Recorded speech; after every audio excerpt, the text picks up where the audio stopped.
2 Kings 5. Now Naaman was commander of the army of the king of Aram. He was a great man in the sight of his master and highly regarded, because through him the Lord had given victory to Aram. He was a valiant soldier, but he had leprosy. Now bands of raiders from Aram had gone out and had taken captive a young girl from Israel, and she served Naaman's wife. She said to her mistress, "If only my master would see the prophet who is in Samaria, he would cure him of his leprosy." Naaman went to his master and told him what the girl from Israel had said. "By all means go," the king of Aram replied. "I will send a letter to the king of Israel." So Naaman left, taking with him 10 talents of silver, 6,000 shekels of gold, and 10 sets of clothing. The letter that he took to the king of Israel read, "With this letter I am sending my servant Naaman to you, so that you may cure him of his leprosy." As soon as the king of Israel read the letter, he tore his robes and said, "Am I God? Can I kill and bring back to life? Why does this fellow send someone to me to be cured of his leprosy? See how he is trying to pick a quarrel with me?"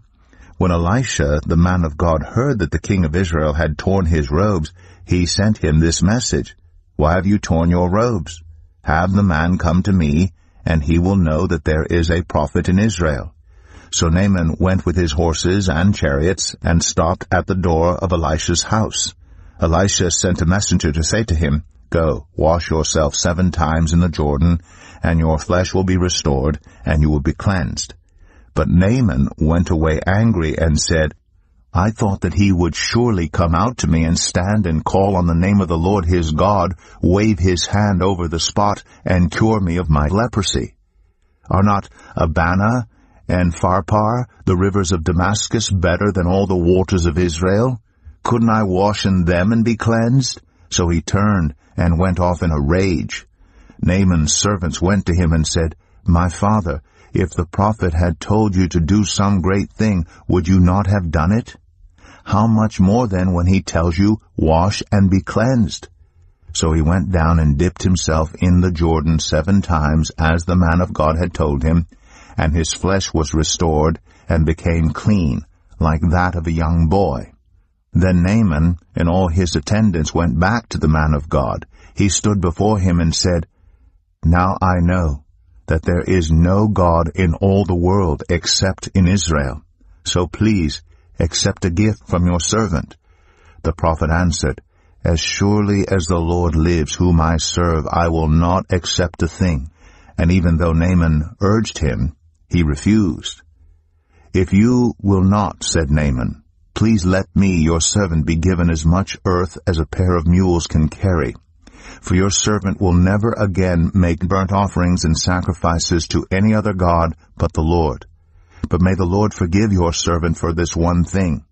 When my master enters the temple of Rimmon to bow down, and he is leaning on my arm, and I have to bow there also, when I bow down in the temple of Rimmon, may the Lord forgive your servant for this." "Go in peace," Elisha said. After Naaman had traveled some distance, Gehazi, the servant of Elisha, the man of God, said to himself, "My master was too easy on Naaman, this Aramaean, by not accepting from him what he brought. As surely as the Lord lives, I will run after him and get something from him." So Gehazi hurried after Naaman. When Naaman saw him running toward him, he got down from the chariot to meet him. "Is everything all right?" he asked. "Everything is all right," Gehazi answered. "My master sent me to say, 2 young men from the company of the prophets have just come to me from the hill country of Ephraim. Please give them a talent of silver and 2 sets of clothing." "By all means, take 2 talents," said Naaman. He urged Gehazi to accept them, and then tied up the 2 talents of silver in 2 bags with 2 sets of clothing. He gave them to 2 of his servants, and they carried them ahead of Gehazi. When Gehazi came to the hill, he took the things from the servants and put them away in the house. He sent the men away, and they left. When he went in and stood before his master, Elisha asked him, "Where have you been, Gehazi?" "Your servant didn't go anywhere," Gehazi answered. But Elisha said to him, "Was not my spirit with you when the man got down from his chariot to meet you? Is this the time to take money or to accept clothes, or olive groves and vineyards, or flocks and herds, or male and female slaves? Naaman's leprosy will cling to you and to your descendants forever." Then Gehazi went from Elisha's presence, and his skin was leprous. It had become as white as snow. 2 Kings 6. The company of the prophets said to Elisha, "Look, the place where we meet with you is too small for us. Let us go to the Jordan, where each of us can get a pole, and let us build a place there for us to meet." And he said, "Go." Then one of them said, "Won't you please come with your servants?" "I will," Elisha replied, and he went with them. They went to the Jordan and began to cut down trees. As one of them was cutting down a tree, the iron axe head fell into the water. "Oh no, my lord," he cried out, "it was borrowed." The man of God asked, "Where did it fall?" When he showed him the place, Elisha cut a stick and threw it there, and made the iron float. "Lift it out," he said. Then the man reached out his hand and took it. Now the king of Aram was at war with Israel. After conferring with his officers, he said, "I will set up my camp in such and such a place." The man of God sent word to the king of Israel, "Beware of passing that place, because the Arameans are going down there." So the king of Israel checked on the place indicated by the man of God. Time and again Elisha warned the king so that he was on his guard in such places. This enraged the king of Aram. He summoned his officers and demanded of them, "Tell me, which of us is on the side of the king of Israel?" "None of us, my lord the king," said one of his officers. "But Elisha, the prophet who is in Israel, tells the king of Israel the very words you speak in your bedroom." "Go find out where he is," the king ordered, "so I can send men and capture him." The report came back, "He is in Dothan." Then he sent horses and chariots and a strong force there. They went by night and surrounded the city. When the servant of the man of God got up and went out early the next morning, an army with horses and chariots had surrounded the city. "Oh no, my lord, what shall we do?" the servant asked. "Don't be afraid," the prophet answered. "Those who are with us are more than those who are with them." And Elisha prayed, "Open his eyes, Lord, so that he may see." Then the Lord opened the servant's eyes, and he looked and saw the hills full of horses and chariots of fire all around Elisha. As the enemy came down toward him, Elisha prayed to the Lord, "Strike this army with blindness." So he struck them with blindness as Elisha had asked. Elisha told them, "This is not the road, and this is not the city. Follow me, and I will lead you to the man you are looking for." And he led them to Samaria. After they entered the city, Elisha said, "Lord, open the eyes of these men so they can see." Then the Lord opened their eyes, and they looked, and there they were, inside Samaria. When the king of Israel saw them, he asked Elisha, "Shall I kill them, my father? Shall I kill them?" "Do not kill them," he answered. "Would you kill those you have captured with your own sword or bow? Set food and water before them so that they may eat and drink and then go back to their master." So he prepared a great feast for them, and after they had finished eating and drinking, he sent them away, and they returned to their master. So the bands from Aram stopped raiding Israel's territory. Sometime later, Ben-Hadad, king of Aram, mobilized his entire army and marched up and laid siege to Samaria. There was a great famine in the city. The siege lasted so long that a donkey's head sold for 80 shekels of silver, and a quarter of a cab of seed pods for 5 shekels. As the king of Israel was passing by on the wall, a woman cried to him, "Help me, my lord the king." The king replied, "If the Lord does not help you, where can I get help for you? From the threshing floor? From the winepress?" Then he asked her, "What's the matter?" She answered, "This woman said to me, 'Give up your son, so we may eat him today, and tomorrow we'll eat my son.' So we cooked my son and ate him. The next day I said to her, 'Give up your son, so we may eat him.' But she had hidden him." When the king heard the woman's words, he tore his robes. As he went along the wall, the people looked, and they saw that under his robes he had sackcloth on his body. He said, "May God deal with me, be it ever so severely, if the head of Elisha son of Shaphat remains on his shoulders today." Now Elisha was sitting in his house, and the elders were sitting with him. The king sent a messenger ahead, but before he arrived, Elisha said to the elders, "Don't you see how this murderer is sending someone to cut off my head? Look, when the messenger comes, shut the door and hold it shut against him.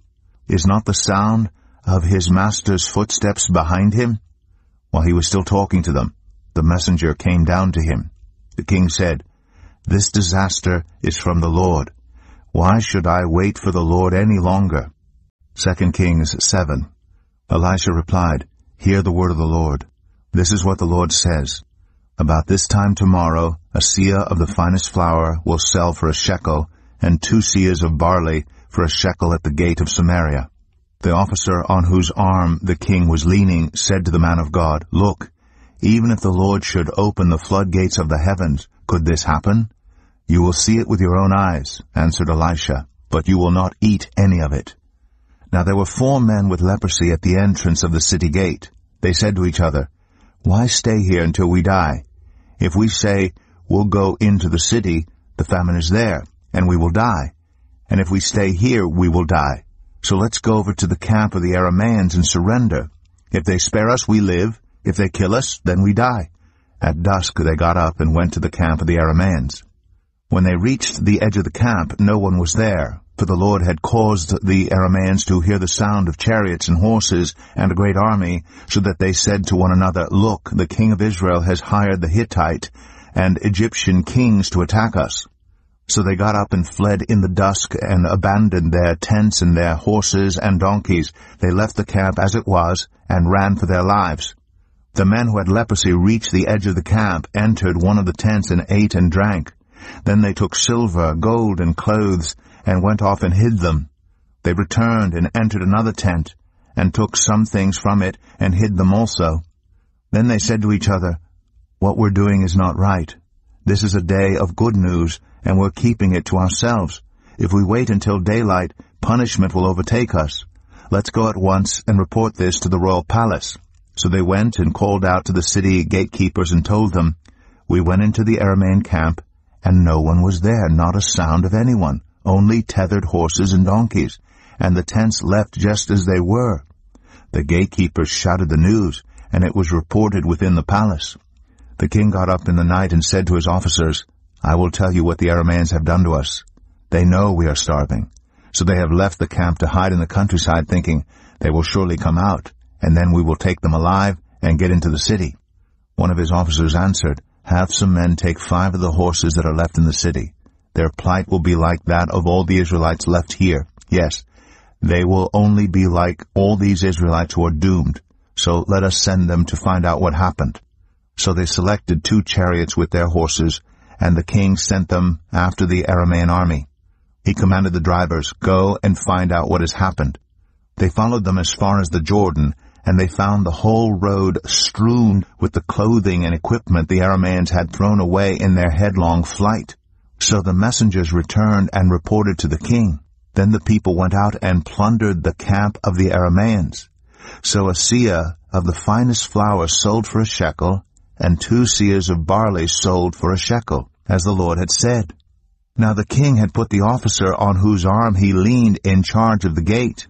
And the people trampled him in the gateway, and he died, just as the man of God had foretold when the king came down to his house.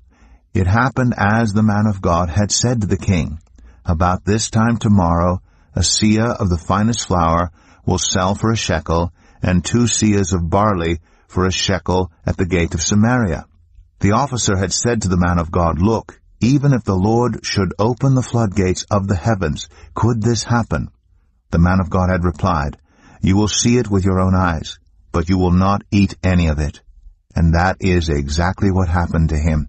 For the people trampled him in the gateway, and he died. Now Elisha had said to the woman whose son he had restored to life, "Go away with your family and stay for a while wherever you can, because the Lord has decreed a famine in the land that will last 7 years." The woman proceeded to do as the man of God said. She and her family went away and stayed in the land of the Philistines 7 years. At the end of the 7 years she came back from the land of the Philistines and went to appeal to the king for her house and land. The king was talking to Gehazi, the servant of the man of God, and had said, "Tell me about all the great things Elisha has done." Just as Gehazi was telling the king how Elisha had restored the dead to life, the woman whose son Elisha had brought back to life came to appeal to the king for her house and land. Gehazi said, "This is the woman, my lord the king, and this is her son whom Elisha restored to life." The king asked the woman about it, and she told him. Then he assigned an official to her case and said to him, "Give back everything that belonged to her, including all the income from her land from the day she left the country until now." Elisha went to Damascus, and Ben-Hadad, king of Aram, was ill. When the king was told, "The man of God has come all the way up here," he said to Hazael, "Take a gift with you and go to meet the man of God. Consult the Lord through him and ask him, 'Will I recover from this illness?'" Hazael went to meet Elisha, taking with him as a gift 40 camel loads of all the finest wares of Damascus. He went in and stood before him and said, "Your son, Ben-Hadad, king of Aram, has sent me to ask, 'Will I recover from this illness?'" Elisha answered, "Go and say to him, 'You will certainly recover.' Nevertheless, the Lord has revealed to me that he will in fact die." He stared at him with a fixed gaze until Hazael was embarrassed. Then the man of God began to weep.